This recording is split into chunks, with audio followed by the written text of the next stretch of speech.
Hello everyone, welcome back to chef Habib YouTube channel. இன்னைக்கு நம்ம சேனலில் ஒரு அட்டகாசமான ரெசிபி தான் பண்ண போகிறோம். என்னென்னு யோசிக்கிறீங்களா? கொங்கு நாட்டு ஸ்பெஷல் அப்படின்னு சொன்னாலே ஈரோடு பள்ளிப்பாளையம் சிக்கன் தான். பெரும்பாலும் நம்ம சவுத் இண்டியன் ரெஸ்டாரண்ட்ஸ் போகிறப்போ நம்ம அதிகமாக ஆர்டர் பண்ணுற ஒரு டிஷ் தான் பள்ளிப்பாளையம் சிக்கன். ஸோ இந்த வீடியோவில் ஸ்டெப் பை ஸ்டெப் எப்படி பள்ளிப்பாளையம் சிக்கன் செய்யணும் அப்படிங்கிறத டீட்டெயில்டாக இந்த வீடியோவில் நான் எக்ஸ்பிளைன் பண்ணியிருக்கேன். இந்த பள்ளிப்பாளையம் சிக்கன் பார்த்தீங்கன்னா ஜூனியர் குப்பனால ரொம்பவே நல்லாயிருக்கும். இந்த பள்ளிப்பாளையம் சிக்கன் ப்ரிப்பேர் பண்ணுறதுக்கு ரொம்ப ஃபேன்சியான இன்க்ரீடியன்ஸ் எல்லாம் எதுவுமே இல்லைங்க. வீட்டில் நம்ம அன்றாட யூஸ் பண்ணக்கூடிய சின்ன வெங்காயம், காஞ்ச மிளகாய், தேங்காய் இதெல்லாம் யூஸ் பண்ணி தான் நம்ம இந்த சிக்கனை பண்ண போகிறோம். 1 கிலோ பிராய்லர் சிக்கனில் தான் நம்ம இந்த பள்ளிப்பாளையம் ரெசிபி ப்ரிப்பேர் பண்ண போகிறோம். ஸோ இந்த வீடியோ ஃபுல்லாக பார்த்து என்ஜாய் பண்ணுங்கள். Sit back, relax and enjoy. Pallipalayam chicken செய்கிறதுக்கு தேவையான பொருட்கள் எல்லாமே நான் டிஸ்கிரிப்ஷனில் எது எவ்வளோ போடணுங்கிறத மென்ஷன் பண்ணியிருக்கேன். என்ன சந்தேகங்கள் இருந்தாலும் நீங்கள் கமெண்ட்ஸில் கேளுங்க. பொதுவாக நம்ம ஹோட்டல்ஸில் சிக்கன் டிஷ்ஷஸ்லாம் சாப்பிட்றப்ப பார்த்தீங்கன்னா ஒவ்வொன்றும் ஒவ்வொரு கட்ஸில் இருக்கும். விங்ஸ் எல்லாம் பார்த்தீங்கன்னா ஒரு டைப் ஆஃப் கட்டு, லாலிபாப்னு ஒன்று சொல்லுவாங்க, லெக் பீஸு, ப்ரெஸ்ட்டு, அந்த மாதிரி ஒவ்வொரு டிஷ்ஷஸுக்குமே ஒவ்வொரு தனித்தனி கட்ஸ் இருக்குது. இந்த பள்ளிப்பாளையம் சிக்கனுக்கு பார்த்தீங்கன்னா நம்ம பொடி பொடியாக கட் பண்ணிக்க போகிறோம். நம்ம ப்ரிப்ரேஷனை ஸ்டார்ட் பண்ணுறதுக்கு முன்னாடி தேவையான ஐட்டம்ஸ் எல்லாமே எடுத்து வச்சுட்டு சிக்கனில் ஒரு மேரினேஷன் ஒன்று பண்ணிடலாம். ஸோ சிக்கன் இப்போ ஃபுல்லாக க்ளீன் பண்ணி கட் பண்ணியாச்சு. 2 டீஸ்பூன் மிளகாத்தூள் போட்டுக்கலாம், 1 டீஸ்பூன் மஞ்சத்தூள் போட்டுக்கலாம். இந்த சிக்கனுக்கு தேவையான அளவு உப்பு ஆட் பண்ணிக்கலாம். இஞ்சி பூண்டு பேஸ்ட்டு 2 டேபிள் ஸ்பூன் போட்டுக்கோங்க. இப்போ பார்த்தீங்கன்னா அந்த சிக்கனில் உப்பு, காரம், அப்புறம் இந்த இஞ்சி பூண்டு பேஸ்ட்டெல்லாம் போடுறப்போ அந்த சிக்கனில் ஒரு ரா ஸ்மெல் அடிக்காது. அண்ட் உப்பு காரமுமே அந்த சிக்கனில் நல்லா இறங்கியிருக்கும். நல்லா மிக்ஸ் பண்ணி விட்டுருங்க. அடுத்த கட்டமாக இந்த பள்ளிப்பாளையத்துக்கு ரொம்ப முக்கியமான ஒரு விஷயமே இந்த காஞ்ச மிளகா தான். இந்த காஞ்ச மிளகாவில் இருக்கிற காம்பு எல்லாமே நம்ம நீக்கிட்டோம். இப்போ உள்ளே இருக்கிற சீடு எடுக்கிறதுக்கு 2 ஆப்ஷன் இருக்குங்க. ஒன்று பார்த்தீங்கன்னா காஞ்ச மிளகாயோட காம்பு இருக்கு இல்லையா, அதை கட் பண்ணிவிட்டு சிசர்ஸை உள்ளே விட்டு ரொட்டேட் பண்ணிங்க அப்படின்னா உங்களுக்கு சீட்ஸ் எல்லாமே கீழே வந்துடும். எதுக்காக சீட்ஸ் எடுக்கிறோன்னு பார்த்தீங்கன்னா, நீங்கள் அப்படியே போட்டிங்கன்னா காரம் ரொம்ப அதிகமாகிடும், குழந்தைங்கள்லாம் சாப்பிட்றாங்கன்னா ரொம்ப கஷ்டமாயிடும். ஸோ முடிஞ்சளவு நீங்கள் சீட்ஸை எடுத்துகிட்டே பண்ணுங்கள். இன்னொரு ஈஸியான ஸ்டெப்பு இந்த சீட்ஸ் எடுக்கிறதுக்கு நான் இப்போ உங்களுக்கு சொல்லித்தரேன். இந்த சீட்ஸ் எல்லாம் வேஸ்ட் பண்ணிட வேண்டாங்க. இதில் பார்த்தீங்கன்னா செடி வர்றதுக்கு உண்டான வாய்ப்பு கூட இருக்குது. நீங்கள் அழகாக மண்ணில் போட்டு அதை பராமரிச்சிங்க அப்படின்னா பார்த்தீங்களா சீட்ஸ் எவ்வளோ அழகாக வந்துருச்சுன்னு. நான் இன்னொரு மெத்தட் சொல்லித்தரேன் அப்படின்னு சொல்லியிருந்தேன் இல்லையா. நம்ம போட்ட காஞ்ச மிளகாய் எல்லாத்தையுமே அழகாக நம்ம ஒரே மாதிரி சைஸில் கட் பண்ணி எடுத்துக்கலாம். கட் பண்ணதுக்கு அப்புறமேட்டு பார்த்தீங்கன்னா இப்போ ஒரு மெத்தட் நான் ஒன்று பண்ணுவேன் பாருங்கள். இதை அப்படியே நீங்கள் ஃபாலோ பண்ணுங்கள், உங்களுக்கு ஈஸியாக சீட்ஸ் எல்லாமே வந்துடும்.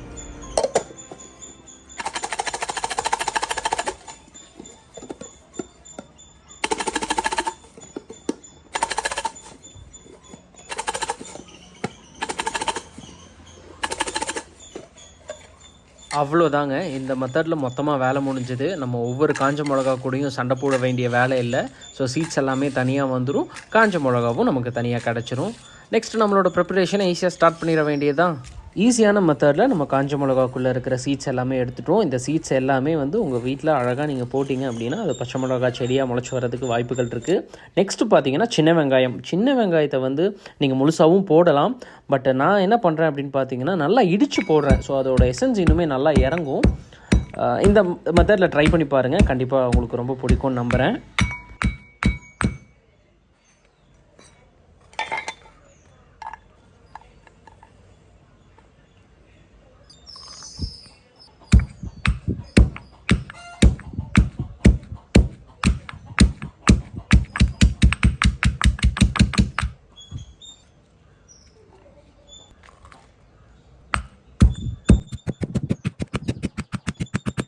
நெக்ஸ்ட்டு பார்த்தீங்கன்னா பூண்டு, இஞ்சி 2மே போட போகிறோம். இஞ்சி பார்த்தீங்கன்னா ஆள்காட்டி வர சைஸ் இருந்துச்சுன்னா போதும்னு வைங்களேன், இதுவே போதுமானதாக இருக்கும்.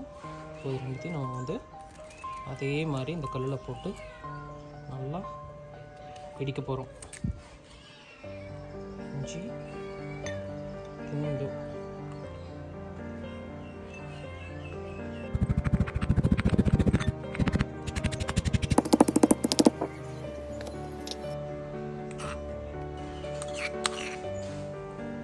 பள்ளிப்பாளையம் சிக்கனுக்கு உண்டான ப்ரிப்பரேஷன் நம்ம ஸ்டார்ட் பண்ண போகிறோம். இந்த மண் சட்டியில் செஞ்சோம்னா உண்மையிலேயே ரொம்ப நல்லாயிருக்கும். இன்னும் விறகடுப்பில் செஞ்சோன்னா அதை விட சூப்பராக இருக்கும். கம்மியான குவான்டிட்டி அப்படிங்கிறனால நான் கேஸ் அடுப்புலேயே செஞ்சு காட்டுறேன். 1 கிலோ சிக்கனில் தான் நம்ம பள்ளிப்பாளையம் சிக்கன் செய்ய போகிறோம். 2 குண்டு கரண்டி சைஸில் நம்ம எண்ணெய் ஊற்றிக்கிட்டோம். பள்ளிப்பாளையத்துக்கு தேவையான ஐட்டம்ஸ் எல்லாமே நம்ம ரெடி பண்ணி வச்சுட்டோம். இது பார்த்திங்கன்னா தேங்காய் வந்து நம்ம பொடி பண்ணி வச்சுருக்கோம். எக்கில் ஆட்டின எண்ணெய் அப்படிங்கிறனால நல்லா உங்களுக்கு நுர வருது. இப்போ ஃபர்ஸ்ட் நம்ம வந்து கடுகு போட்டுக்கலாம்.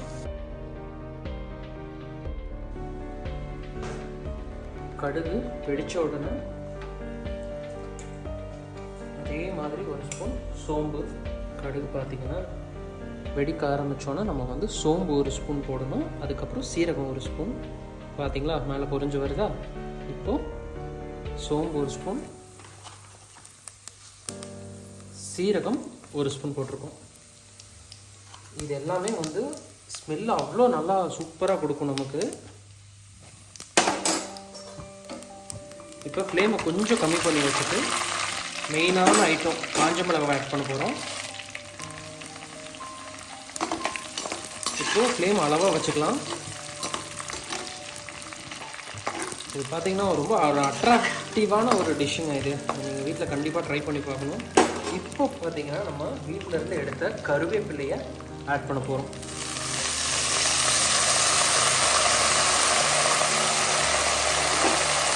காஞ்ச மிளகாய் வந்து ரொம்ப கலர் மாறிடக்கூடாது, அதில் ரொம்ப கவனமாக இருங்க. ஸோ இந்த ஸ்டேஜில் நம்ம வந்து சின்ன வெங்காயத்தை போட போகிறோம். இப்போ சின்ன வெங்காயம் எடுத்து வச்சுருக்கோம் இல்லையா, சின்ன வெங்காயத்தை போட போகிறோம். ஸோ இது போட்டதுக்கப்புறமேட்டு ஒரு மனம் வரும் பாருங்கள், வேறு லெவலாக இருக்கும். இது பார்க்குறப்பவே உங்களுக்கு அட்ராக்டிவாக இருக்கும், செய்யறப்போ இன்னும் சூப்பராக இருக்கும் ஃபீலிங்கு. எல்லா ஐட்டம்ஸும் ரெடி பண்ணி வச்சுட்டு நீங்கள் குக்கிங்கை ஸ்டார்ட் பண்ணுங்கள். இப்போ ஃப்ளேமை கொஞ்சம் நீங்கள் ஹையில் வச்சுக்கலாம்.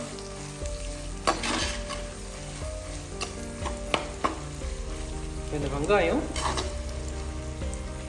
கொஞ்சம் வதங்கினதுக்கு அப்புறமேட்டு நம்ம அடுத்த இன்க்ரீடியண்ட்டை ஆட் பண்ணலாம். பொறுமையாக செய்யுங்க, கவனமாக செய்யுங்க, எந்த அவசரமும் கிடையாது. ரிலாக்ஸ்டாக செஞ்சு நம்ம வீட்டில் எல்லோரும் ஃபேமிலியோடு என்ஜாய் பண்ணலாம்.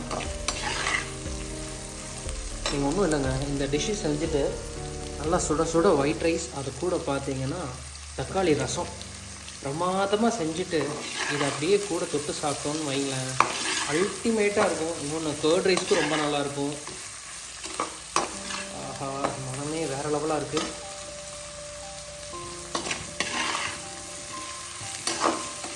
ஸ்டேஜ் வந்ததுக்கப்புறம் இப்போ நம்ம இடித்து வச்சுருக்கிற இஞ்சி பூண்டு பேஸ்ட் போட போகிறோம். மிக்ஸ் பண்ணி விட்டுக்கலாம்.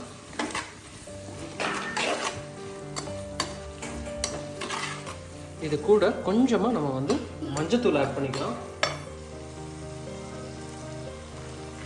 ஸோ இதை மிக்ஸ் பண்ணி விட்டுட்டு மேரினேட் பண்ணி வச்சுருக்கிற சிக்கனை இப்போ நம்ம ஆட் பண்ணலாம்.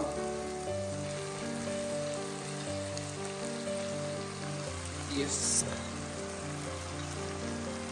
மணமணக்கும் Pallipalayam chicken is about to ready.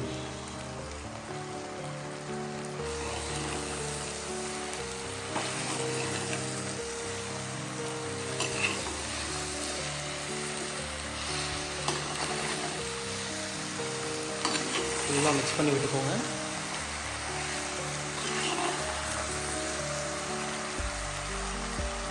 Again நான் கொஞ்சம் கறி லீஃப் ஆட் பண்ணிவிட்டு நல்லா ஒரு பரட்டி விட்டு நம்ம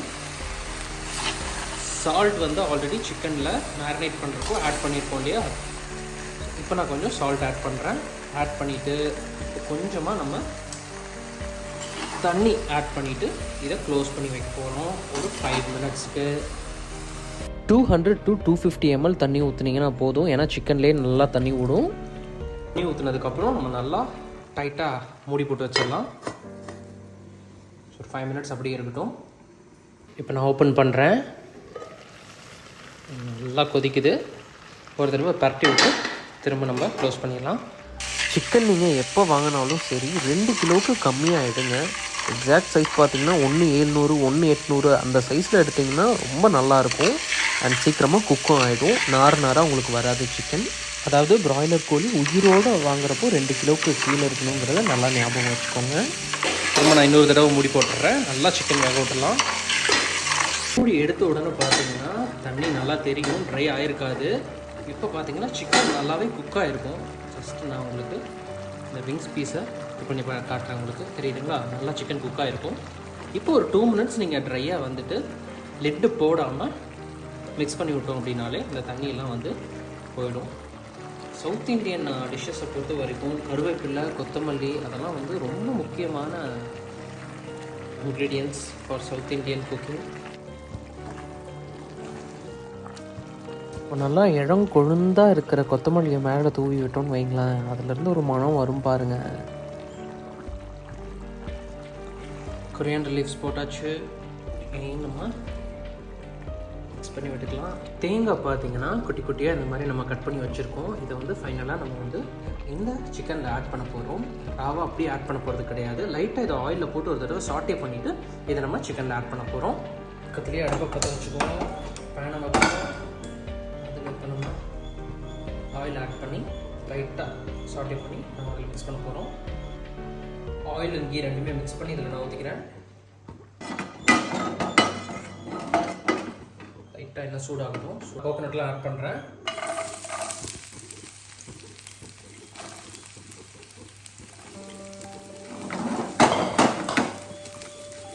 ஹோட்டல்ஸ்லாம் பார்த்தீங்கன்னா வந்து கோகோனட்டாக நம்ம தேடி தேடி சாப்பிடுவோம் இல்லையா? ரொம்ப வரக்காயாக இருக்கக்கூடாது.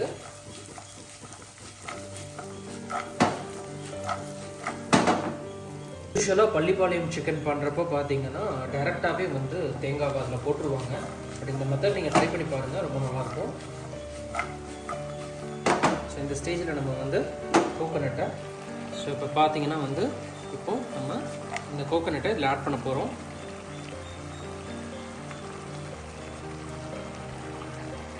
எஸ், அதை மிக்ஸ் பண்ணி விட்டுலாம். பார்த்தீங்களா, தண்ணியெலாம் இல்லாமல் நல்லா ட்ரை ஆயிடுச்சு. குழந்தைங்களுக்கெல்லாம் செஞ்சு கொடுத்தீங்கன்னா விரும்பி சாப்பிடுவாங்க. சிக்கனே பிடிக்காதவங்க கூட இந்த ரெசிபியை ரொம்ப விரும்பி சாப்பிடுவாங்க. அவ்வளோ நல்லாயிருக்கும். என்னடா நான் இவ்வளோ பில்டப் கொடுக்குறேன்னு பார்க்காதீங்க. நீங்கள் செஞ்சு ட்ரை பண்ணி பார்த்துட்டு உங்கள் வீட்டில் சர்வ் பண்ணி பார்த்துட்டு அதுக்கப்புறம் சொல்லுங்கள். நீங்கள் நினைக்கலாம், என்ன இதில் எந்த மசாலாவுமே போடலையே, காரம் இருக்குமா அப்படின்னு சொல்லிட்டு. நம்ம ஆல்ரெடி சிக்கன் வந்துட்டு லைட்டாக சில்லி பவுட்ரு, இஞ்சி பூண்டு போட்டு மேரினேஷன் பண்ணியிருக்கிறோம். அப்புறம் அதுவும் இல்லாமல் இந்த காஞ்ச மிளகாயோட காரம் பார்த்திங்கன்னா உங்களுக்கு நல்லாவே தெரியும். இப்போ பார்த்திங்கன்னா காஞ்ச மிளகாய் நல்லாவே உங்களுக்கு வந்துட்டு தோலே பார்த்திங்கன்னா ரொம்ப சாஃப்டாயிரும். பார்த்திங்களா, தோலே நல்லா உறிஞ்சி வர அளவுக்கு ஆயிடுச்சு. ஸோ அவ்வளோதான், chicken Pallipalayam ready to serve. ஒரு 2 மினிட்ஸ் குக் பண்ணிவிட்டு ஆஃப் பண்ணிடலாம். கொங்கு நாட்டு ஸ்பெஷல் ஈரோட்டின் ஒரு மகிமையான ஒரு டிஷ் தான் இந்த பள்ளிப்பாளையம் சிக்கன்.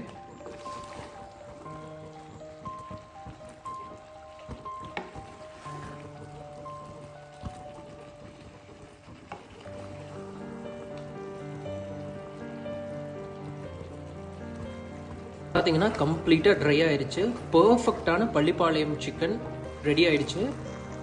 ஸோ இது நீங்கள் ஒயிட் ரைஸ் கூட வச்சு சாப்பிட்லாம், தயிர் சாப்பாடு கூட வச்சு சாப்பிட்லாம். ஒயிட் ரைஸ், ரசம், இது மெயின் டிஷ்ஷாகவும் நீங்கள் சாப்பிட்டுக்கலாம், சைட் டிஷ்ஷாகவும் சாப்பிட்டுக்கலாம்.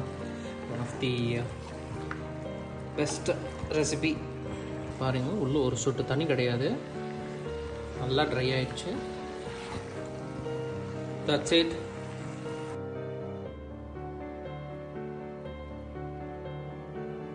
அளவுக்கு நல்லா செய்கிறோமோ அந்த அளவுக்கு நம்ம நல்லா ப்ரெசென்ட் பண்ணணும். ஸோ அதுக்காக இப்போ நான் என்ன பண்ணுறேன்னா, ஒரு பிளாக் கலர் பிளேட் வச்சுக்கிட்டேன். அதுக்கு மேலே ஒரு லீஃப்.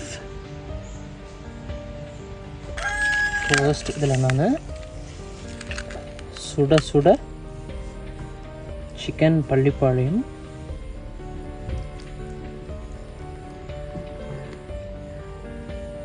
அழகாக சர்வ் பண்ணுறோம். Okay, S. நெக்ஸ்ட்டு ரொம்ப மினிமலான கார்னிஷிங் பண்ணால் போதும். Onion slice. நெக்ஸ்ட் இது வந்துட்டு கொங்கு நாட்டு ஸ்பெஷல், நம்ம சவுத் இண்டியன் டிஷ் அப்படிங்கிறனால கறி லீவ்ஸில் மேலே கார்னிஷிங் பண்ணிக்கிறோம்.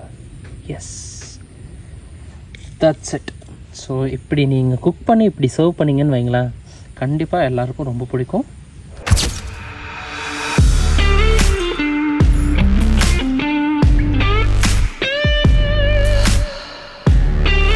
நல்லா மழை பெஞ்சிட்டு இருக்க டைமில் சுட சுட பள்ளிப்பாளையம் சிக்கன் ஒரு பக்கம், சூடான சாதம் ஒரு பக்கம், தக்காளி ரசம் கூட இந்த சிக்கனை வச்சு சாப்பிட்டீங்கன்னு வைங்களேன், அல்டிமேட்டாக இருக்கும். அண்ட் கர்ட் ரைஸ்க்கும் ரொம்ப நல்லாயிருக்கும்.